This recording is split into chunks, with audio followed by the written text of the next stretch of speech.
Psychoanalysis and art.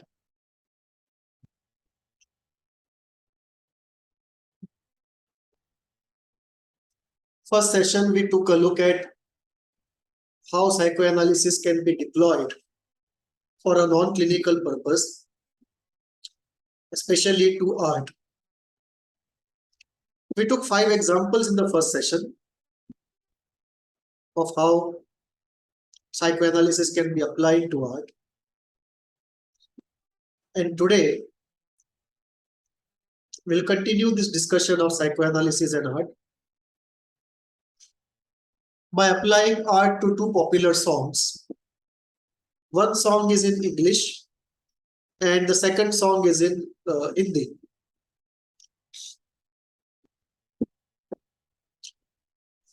We'll apply it separately, first to the English song.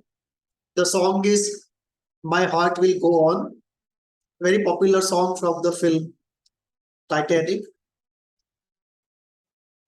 Then we'll try to apply psychoanalysis to a Hindi song from an old Hindi movie. The lyrics are Mujhe Raat Din Ye Khayal Hai. We will apply this to psychoanalysis to this song. And at the end, we will see what are the commonalities, psychoanalytically speaking, between these 2 songs and what are the differences. First is a song from Titanic, My Heart Will Go On.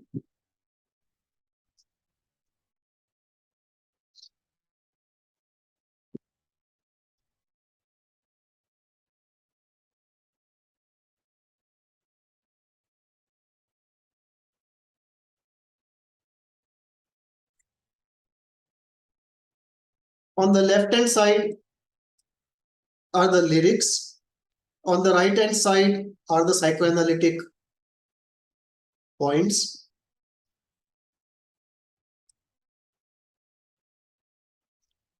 So let us start with lyrics of the song My Heart Will Go On.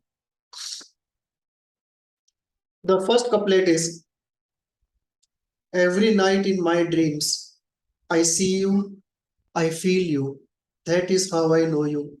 Go on. We take up the first line, every night in my dreams. Psychoanalytically speaking, we are talking about a recurring dream. And we know a dream recurs when it's a very important dream. The dream is trying to get a message across to the conscious mind to attend to something which is not being attended, and therefore the dream reoccurs to recommunicate the urgency of attending to what needs to be attended in the unconscious mind. And the dream tells us a story. So obviously there is a recurring dream, and the recurring dream is anchored in some traumatic story. And we all are entangled in some story of the childhood or the other. Some of us entangled also in the story of some story of adult life. Some are entangled in both a story of childhood and a story of adult life. But we see here the poet talks about being entangled in a story of long past. In the context of the movie, the long past is the time when the Titanic sank. From that traumatic moment, the time is calculated, and for years after the Titanic sank, the actress still gets these dreams. That is how the song goes. Psychoanalytically speaking, we are talking of a recurring dream and being entangled in a traumatic story. In the context of the film, it is the story of sinking of Titanic. In psychoanalytic terms, it is sinking of Titanic, the carrier of good objects of early childhood. So it is the sinking of good experiences of early childhood. Every night in my dreams, I see you, I feel you. So psychoanalytically, we are talking of a lost object. And the lost object is a part of some unresolved story. And the lost object here is different from a lost object of the film. In the film, the lost object is clearly remembered, but in psychoanalytic sense, we most of the times don't remember the lost object of early childhood, and the lost object of the adult life actually is something that adds on to the lost object of childhood. So we feel we have lost only the lost object of the adult life, but actually that is connected to the lost object of childhood, which is barely known, very difficult to know, too deeply repressed. We are also talking of the unknown known, that at some level we know what we have lost, and yet it is not available to the conscious mind. Known in the unconscious, not known in the conscious, the unknown known. Far across the distance and spaces between us, you have come to show you. Go on.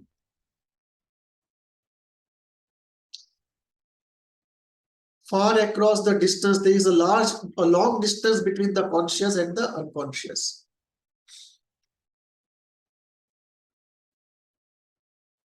Tells us about lack of integration and too many layers of defenses between awareness and the memory.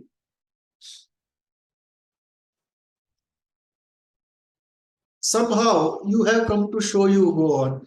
Somehow in the dream or in some sleep, and in this context we are talking of a dream, but in real life it can also be sleep, or it can also be the pressure of therapy, where the lost object, the unknown known, leaks out in some way and comes to show us what it is. Or it may come to show us literally what it is, or it may come to show us metaphorically what it is, from which we have to interpret and deduce what it actually is. It can also be an archetypal object where the archetype is represented in some mythological way, which comes to tell us that it exists and has to be attended to. And the archetypal object, if it is so, then we are talking of some eternal object, some eternus.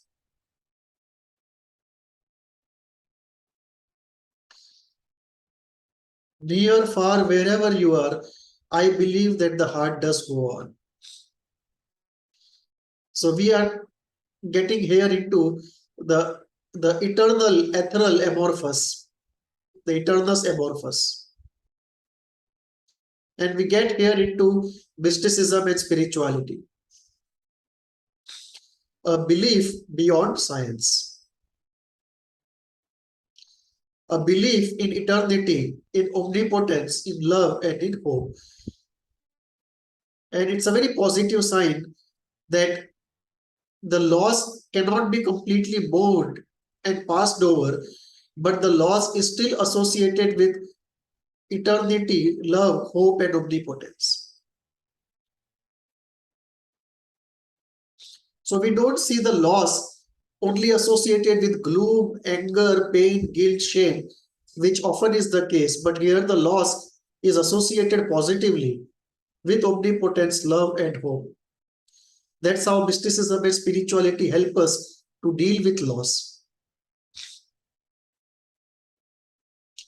Otherwise, as Freud says, no one can actually bear a loss completely, and some part of the loss is always acted upon by defenses. And the most common is identification.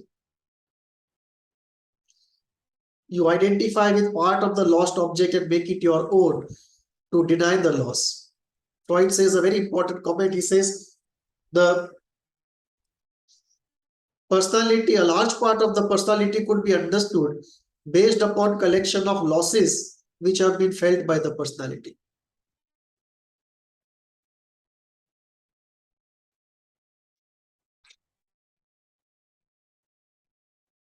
So here we see a very positive personality, into mysticism, into spirituality, into love and hope. Once more you open the door of repression. Somehow the memory has slipped through the repressive barrier, maybe under the stress of some reminder, some precipitating factor, some precipitating circumstance. And that memory, a slight memory of what is repressed, opens the door to voluminous memories that have been repressed. And the person recognizes, and you are here in my heart. There is a temporal access. The precipitating factor has opened up a small door, a small window rather, into the voluminous memories. And there is a temporal access, a temporal activation, so to say, of that part, and a temporal possibility of experiencing those repressed parts, otherwise not possible to consciously experience. And this is very important. This is made use of in all state-based therapies like psychodrama or hypnotherapy or ISTDP, where you create a state where a crisis is artificially created and the crisis enables activation and access to those parts which are not possible to activate and access without creating that state of crisis. So somehow some precipitating factor has created a positive state of crisis. And this positive state of crisis has enabled a temporal access, activation and experience of the repressed, severely repressed. And my heart will go on and on. So here you have a person who has a outwardly looking very normal life and yet inwardly entangled in a story. The story cannot be resolved, the trauma cannot be resolved. It's unbearable, and yet in an outward sense, life rolls on. The person deals with the outer world in a very normal way, even as part of him is entangled in the inner world in an unresolvable story.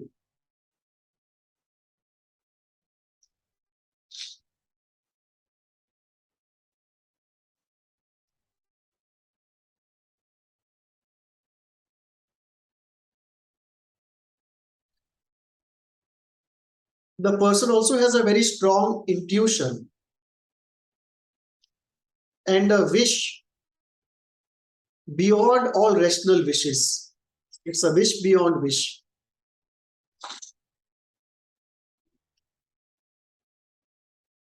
To again find the lost object. Love can touch us one time and last for a lifetime and never let go till we are gone. This is as psychoanalytic as it can get. This is what we find in all cases of early life object loss, especially non-psychotic types. More importantly, all the personality disorder types, where the life begins with a very good experience of the good object.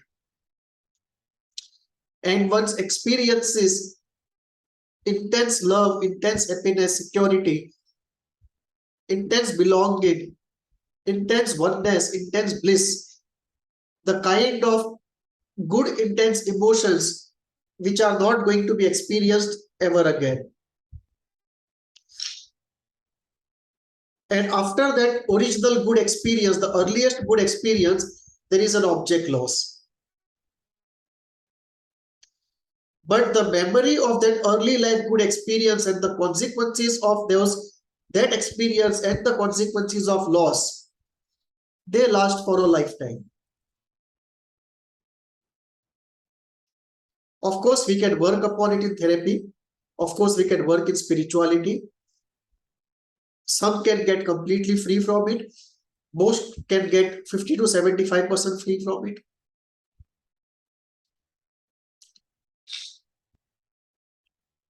So this is as psychoanalytic as it can get, right?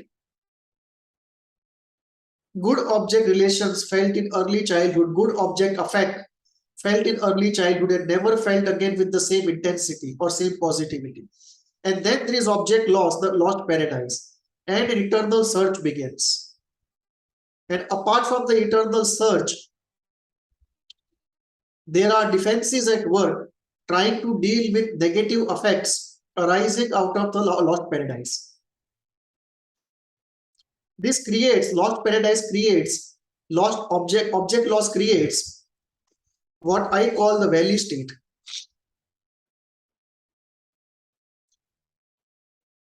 That you are on a peak state and you are supposed to come down from the peak state on the normal road in the process of reality adjustment. What has happened is before this process could be completed, the object was lost and you fell from the peak state to the valley state and you never experienced a ordinary normal state. And not experienced meaning inadequately experienced. And then once you are in the valley state, you feel intense pain, rage, loneliness, loss, inferiority, powerlessness, helplessness, and on all these negative effects which are unbearable and extremely intense, defenses work, and mostly it is reaction formation or repression.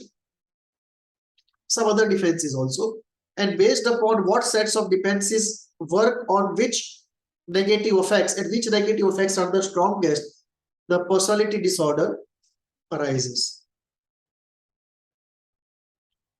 And it also creates a lifelong longing.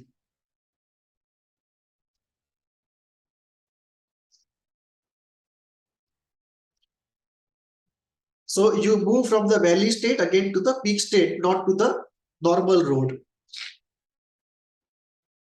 And the whole difficulty then is how to be on the normal road, either from the, how to come to the normal road, either from the peak or from the valley, and give up both the peak and the valley and come to the normal road. Some people say it's getting into depressive position. It's actually far more than just getting into depressive position.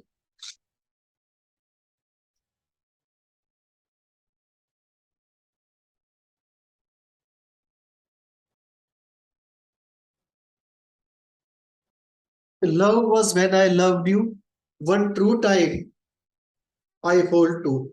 In my life will always go on. So the love which was felt early life, that was the only real love which was felt. Not that after that it was not felt, but never of that intensity, never of that authenticity, never of that purity, never of that completeness, never of that holding back. I mean, no holding back.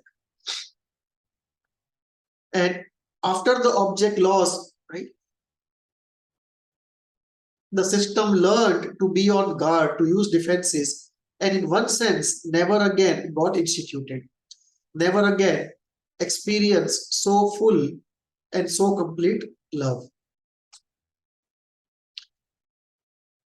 And that good experience is the good part of the personality to which the whole personality is still hanging. It's like hanging by a rope, and the rope is that good experience to which one is hanging. The psychic health is hanging on that good experience before loss, the true anchor to hold on to. And that true good feeling is eternal, doesn't erode. It can develop, it can change, but it doesn't erode. And that is true partly of the other side also, that after object loss, what is created, much of it also doesn't erode. And that also develops over time, changes over time. And from a root, the whole tree emerges. So there is a good tree and a bad tree.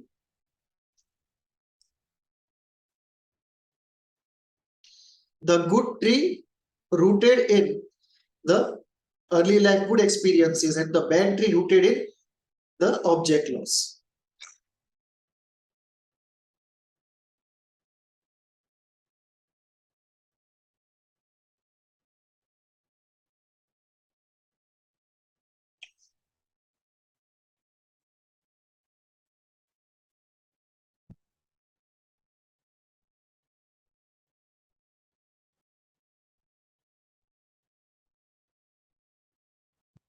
Near, far, wherever you are, I believe that the heart does go on.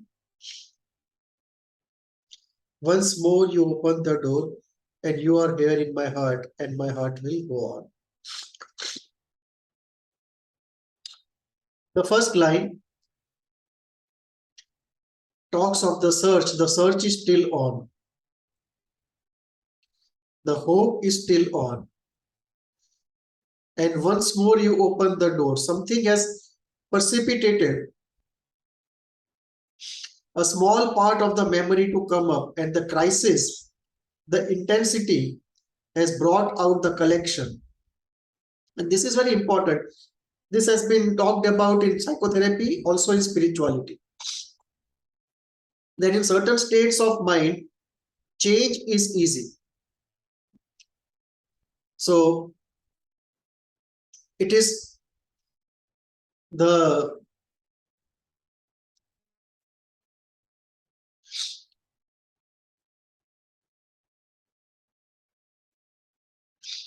state of tapas, the state of heat,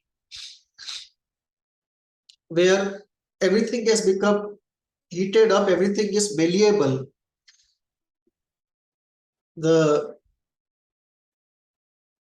In spirituality, it's also, Sri Aurobindo used to call it the hour of God. Some hours where change becomes very easy, access to the deepest parts of the personality becomes very easy. And we are yet to clearly understand what brings about that state, because if we do, then we can create and maintain those states for quick results. But usually we just have to do certain things that we know, which is half knowledge, and wait for that state to happen. Even in ISTDP, we cannot exactly create the state of change. We go near to it by creating a crisis, by asking for feelings. In hypnotherapy, by taking the person into trance, that state is sought to be created where change can be easy. So there are states where the personality is more open and more malleable, and those states are more conducive to change. And somehow that state has got created here because of some precipitating factor. And the process has been, some precipitating factor has put pressure, because of which some part of the repressed memory has escaped to the conscious, and the conscious has held on to it, and through it, it has started accessing a larger volume of that memory.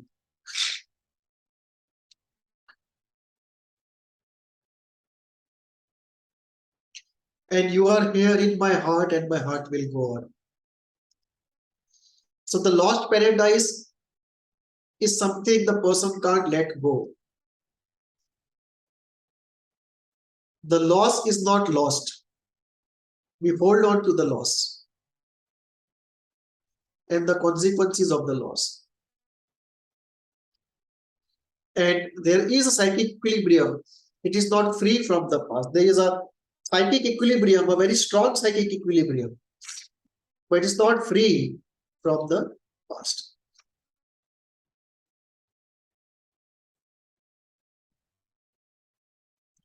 My heart will go on, but not free from the past.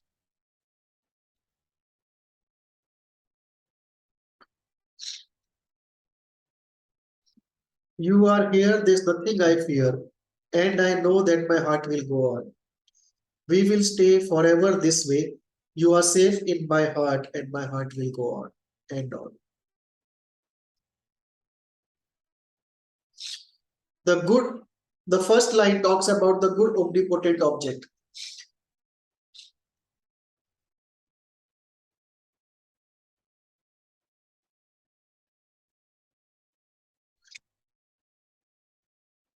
In terms of the movie, what we see is the lost object was seen as a real life partial replica of the original omnipotent good object. And because the omnipotent good object was projected and once lost, it was internalized and identified with, or at least kept in object relation inside, if not identified.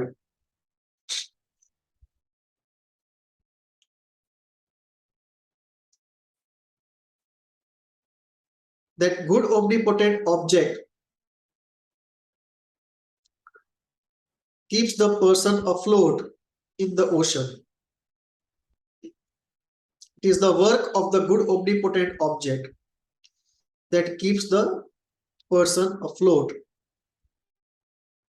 in the ocean.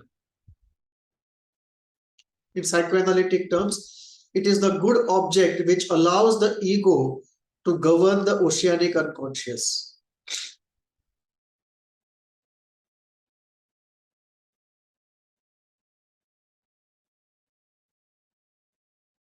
And because there is a internalized good omnipotent object of early childhood, the person feels assured, protected, and nourished. And there is a secret ecstasy of being with this object. This is one thing often people forget. We talk about the attack of the bad object, and we say the split is not closing. Often the split does not close because the person secretly doesn't want the split to be closed. He complains of the attack of the omnipotent bad object, and he knows by closing the split, he can get relief from the attacks, but he's not able to close the split because with that will go away the ecstasy of the good object. And this is less understood, even less used in therapy.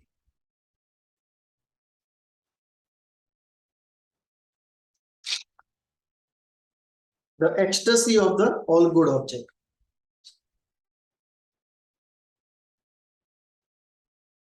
We will stay forever this way. This is what happens. That, as Freud said secretly, most suffering has a secret pleasure, especially neurotic suffering. So the inner world, the ecstasy of being with the omnipotent good object is so high, it is so profitable that there is no incentive to shift focus to the outer world. The inner world is so profitable. There is an addiction of ecstasy in the inner world. So we talk often of substance addiction. There is also an addiction of the good object in the unconscious mind. The ecstasy of the good object. And that also is nothing less than an addiction. Very difficult to even make out that it's there. And this addiction of ecstasy of the omnipotent good object will not allow the split to be closed, and therefore will not allow healing to happen of any problem related to the split.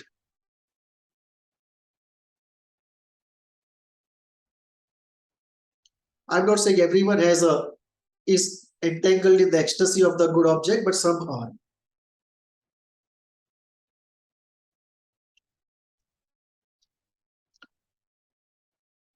You are safe in my heart. It's very important. There is a double projection. The omnipotent object. In the omnipotent object is also projected the delicate child of the person. And the projected child is safe in that omnipotent object because one is not sure if one can protect the child inside, the delicate child inside. So the delicate child inside is split off and put into an omnipotent object.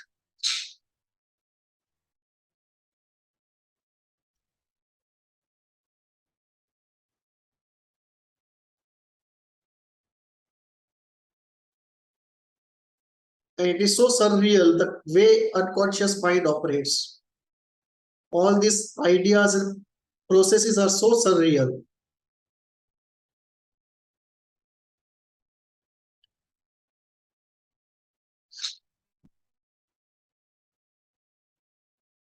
The surreal, as I define it, is far more pervasive a principle than the real in the unconscious. My heart will go on, go on. Despite all these unresolved entanglements inside, the person is still functional, productive in the outer world. The life rolls on, unintegrated, unfulfilled, and in longing. That's how the life is for most of us. That even as we deal with the outer world, we are productive and creative, often successful. In the inner world, yet there are entanglements, unresolved stories. And despite all of this, life rolls on. And we roll on not fully integrated, without a sense of fulfillment, with perpetual longings.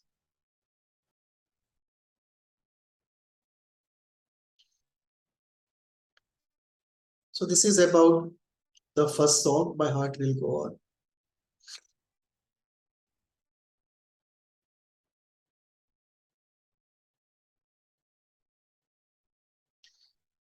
Second song is a Hindi song. I have titled it Flames and Fumes because that is what the song explores in the unconscious mind. It's from an old Hindi movie, I think written by Hasrat Jaipuri. It's in Hindi, so I'll read it out.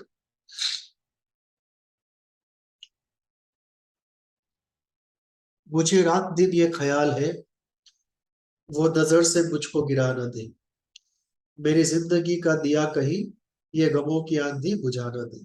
Rest is repetition of the same statement. I have removed the repetitions at some point, at some places. The first one, मुझे रात दिन ये ख्याल है. There is, I am obsessed with an idea day and night. We are seeing here obsession and we are seeing anxiety associated with some idea which is repeating itself. And what is the idea? वो नजर से मुझको गिरा न दे. Falling in eyes of somebody, intense fear of shame and abandonment. There is an intense fear of falling in eyes of somebody, which means the self-esteem of the person is not stable. He's deriving his self-esteem with approval of others, with evaluation of others. He does not have a stable self-esteem assessment of his own. He's dependent on others to validate and approve his self-esteem. It derives the self-esteem from approval and validation from others. And there is a fear of intense shame. Should the other person neglect you, evaluate you negatively, there is a perpetual dependence on the other. So we see shades here of an anxious, dependent, obsessive personality.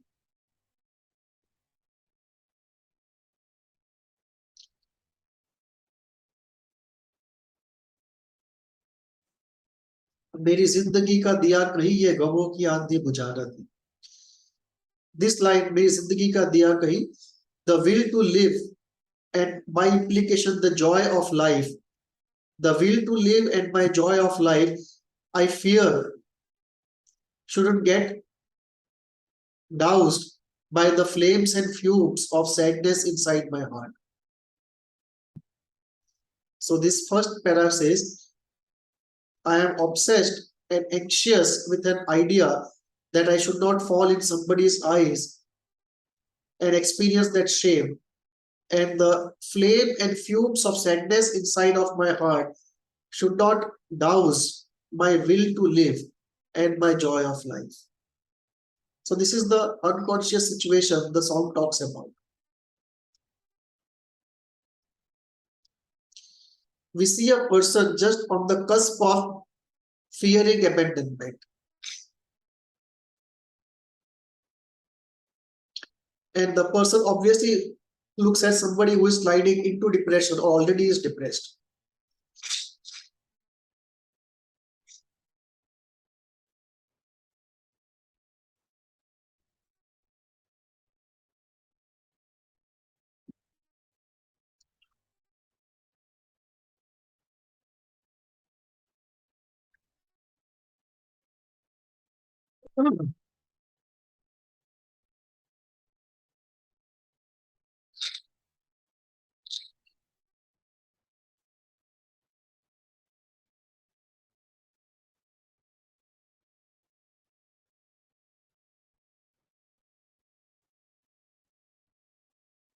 Second para,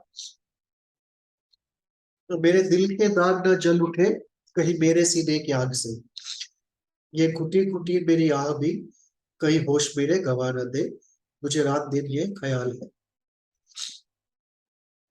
First line of this para, मेरे दिल के दाग न जल उठे, fear of latent wounds getting reactivated. There is something repressed and there is fear of that something precipitating that latent to reactivate again. And this brings up a very important point of activation and deactivation. There can be many things latent and deactivated that some part of the mind fears can get deactivated again.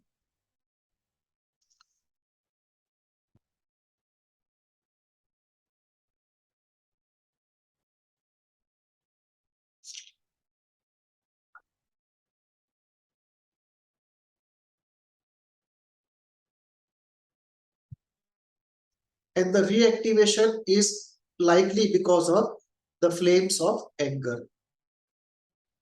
Flames of anger because some desire is being frustrated, some deep-seated desire is being frustrated.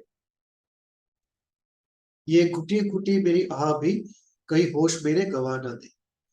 There is a fear that this suffocated, bottled up scream, Ghuti Ghuti ah, suffocated, bottled up scream, may not destroy my sanity. So there is intense pain and rage. The flames and fumes in the heart are suffocated and bottled up, and this suffocated and bottled up scream, the suffocated and bottled up pain and anger, there is a fear it can destroy sanity. And here we see intuitive perception of truth, intuitive perception of knowledge. Somebody who has not studied psychoanalysis, even he intuitively comes to something that we would call concepts of psychoanalysis. Something discovered after long efforts of empirical and clinical flavor. So the person fears a loss of sanity because of the suffocated and bottled up scream, pain, and rage.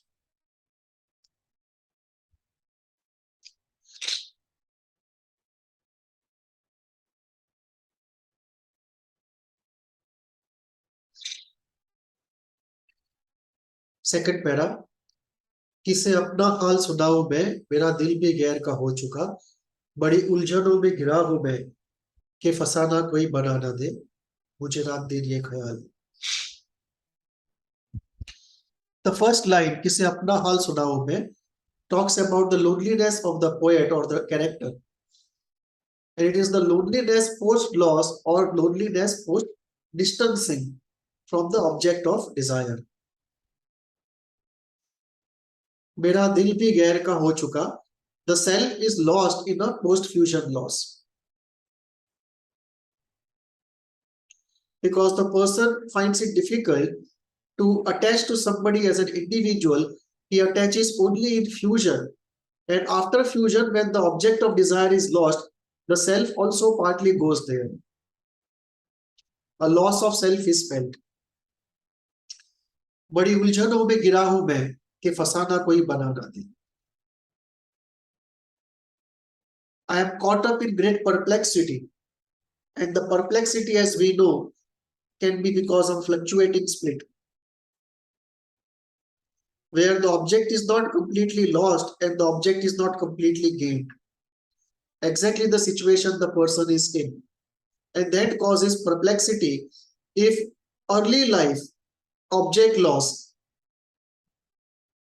followed by early life object gain have happened repeatedly in quick succession, creating perplexity in the system.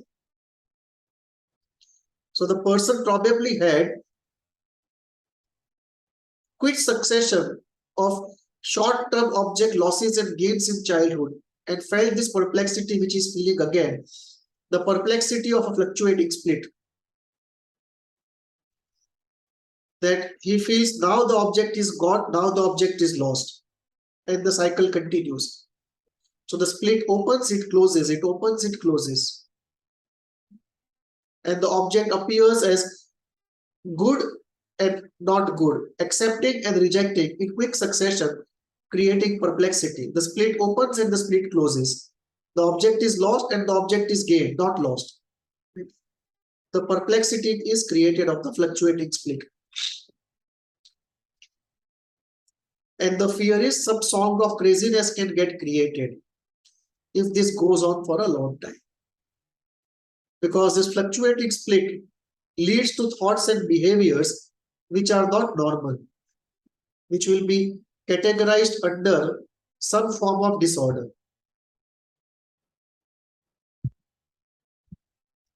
We are still not at the point of break of reality testing, but we are definitely at the point of border of cognitive thought disorder.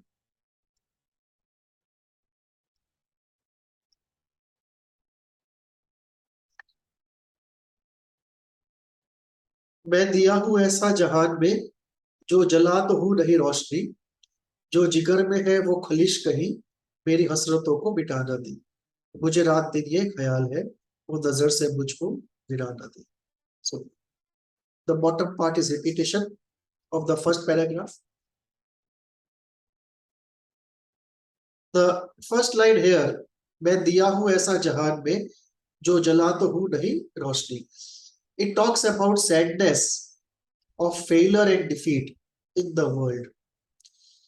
Possibly in professional area also, definitely in the relationship area as we know it from this poem.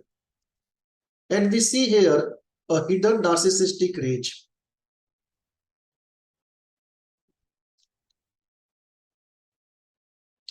ये जला तो हूं नहीं रोशनी. There is deep sense of defeat, and because of repeated defeat, he has got into a state of disappointment. The disappointment is still not repeated enough to get into a state of resignation, but definitely from defeat to disappointment, he has got into, and if disappointment continues repeatedly, he will get into a state of resignation. And that would be a state of long-term dysthymia at the least. Here we see, of course, good objects coming in would reverse the sequence of event.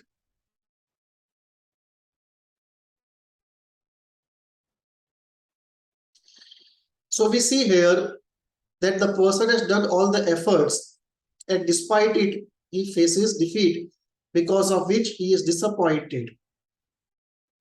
But the way he describes it puts him in the category of the wounded hero.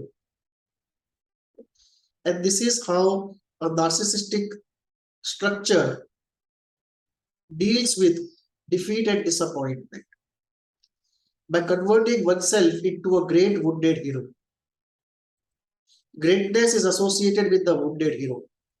And the expression here, कि जला तो हूं नहीं रोशनी, and मैं दिया हूं ऐसा जहान में, as though he is exclusively only one of the kind. So this gives us an element of narcissism here, and it becomes clear, explicit here, as he gets into the wounded hero position to deal with defeat rather than accept defeat. He is not accepting it. He is creating a wounded hero position to maintain his narcissism. It's an indirect denial of acceptance of defeat, because that would shatter the narcissistic core, and he would plunge from the peak of narcissism to the valley of the early life loss.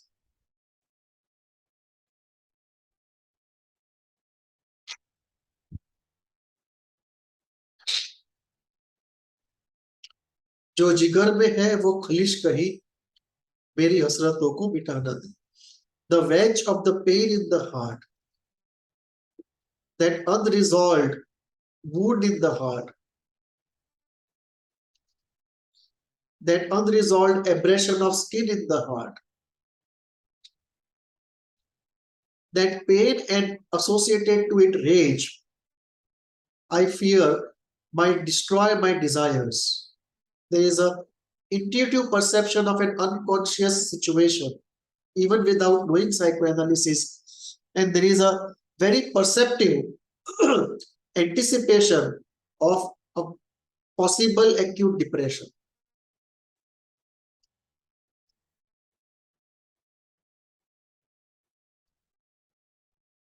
So this is how creatively somebody is very perceptively anticipating an acute depression.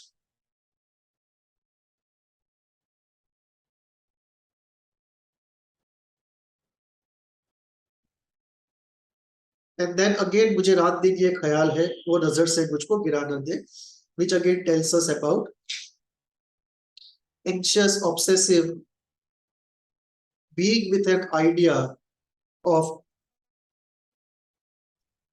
loss, of being negatively evaluated, of falling in somebody's eyes, of shame, and after shame, rejection, and after rejection, intense humiliation, loss, loneliness, aloneness, and pain.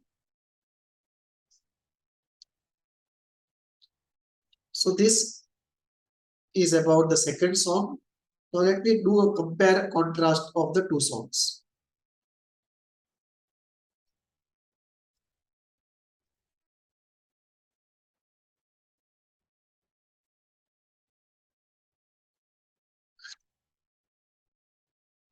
First, in the red color, I have put everything which is common to both the songs psychoanalytically.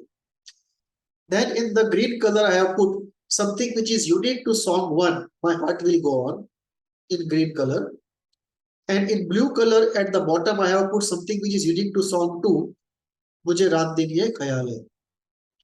So let us start with the first part of the slide.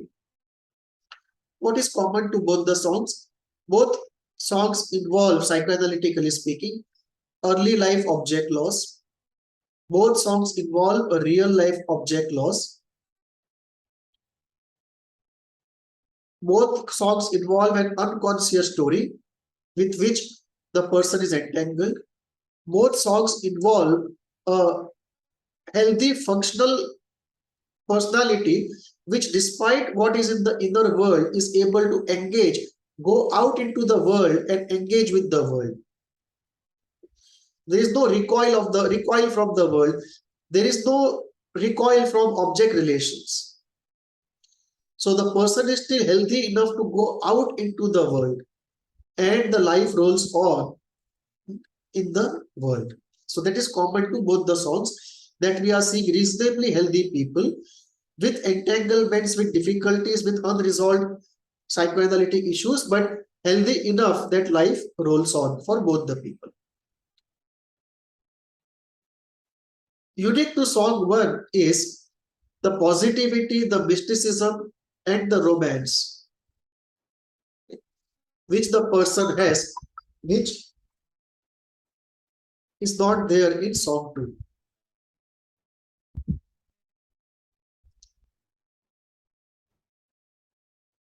Song 1 has mysticism, romance, positivity, cheerfulness, and that elements we don't see in the personality of in the song 2. In the song 2, what we see is the personality has characteristics of being anxious. There is an obsession. There is an intense feeling of fear of shame. And this part is not there. Any of this part is not there in song 1, the personality of song 1.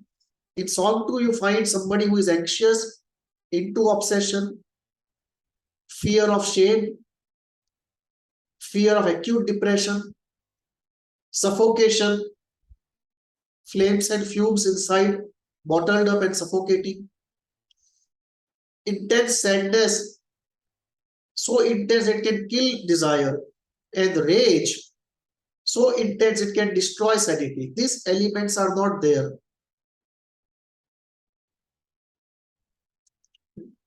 in song 1. So the personality of song 1 is quite positive, far more positive, far more mystically, spiritually open, far more cheerful. Here we see a more gloomy personality in song 2. More anxious, more gloomy, more obsessive, with lot of self-esteem stability issues. And those self-esteem stability issues are not there in song 1, personality of song 1. And here in song 2, we see sadness so intense that there is a fear it can kill all desire. The fear of acute depression, or a rage bottled up which can destroy sanity, a fear of it. These elements are not there in song 1. So we see the personality of song 1 far more healthy, far more happy than the personality of song 2.